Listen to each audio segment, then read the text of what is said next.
আসসালামু আলাইকুম রহমতুল্লাহি ওবরাকাতুহু। শুক্রবারে আপনাদের সামনে নতুন আর একটা ভিডিও নিয়ে আসলাম। লাল শাক, আমার এই স্থায়ী বেডে লাল শাক লাগিয়েছিলাম, দিন 15 হয়েছে, এক ভাগ খেয়েছি। আর এই দেখেন লাল শাকগুলো কি সুন্দর, কি চমৎকার, মাশাআল্লাহ, আল্লাহর কত বড় নিয়ামত। গত রাতের বৃষ্টিতে এই শাকগুলো মনে হচ্ছে আরও বেশি তরতাজা আর সতেজ লাগছে। দেখুন কি সুন্দর, এখানে কোনো রাসায়নিক সার দেয়া নেই, শুধুমাত্র জৈব সার, গোবর সার দেয়া, তাও যখন বীজ রোপণ করা হয়েছে তখন।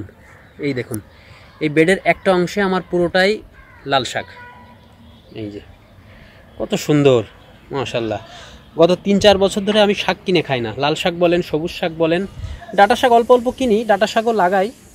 ডাঁটা শাক এবারও লাগিয়েছি, মোটামুটি হয়েছে, কিন্তু এবার সবুজ শাকের ব্যাপারে আসলে একেবারেই সবুজ শাক হয়নি। 2বার রোপণ করা হয়েছে, একবারও হয়নি, বীজটা বোধহয় ভালো না।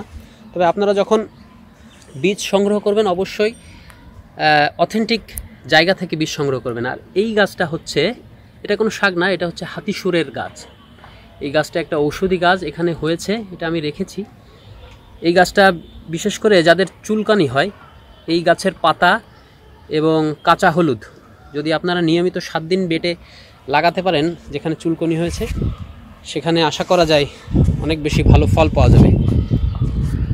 আর বিশেষ করে এই গরমের সময়, যে কয়েকদিন প্রচুর গরম পড়েছে, এই গরমের পর আল্লাহ পাকের এই প্রশান্তির বৃষ্টি মানুষকে যেমন স্বস্তি দিয়েছে, গাছপালাগুলোও খুব সুন্দর হয়েছে। দেখেন কি সুন্দর, কি সুন্দর ফুল ফুটেছে।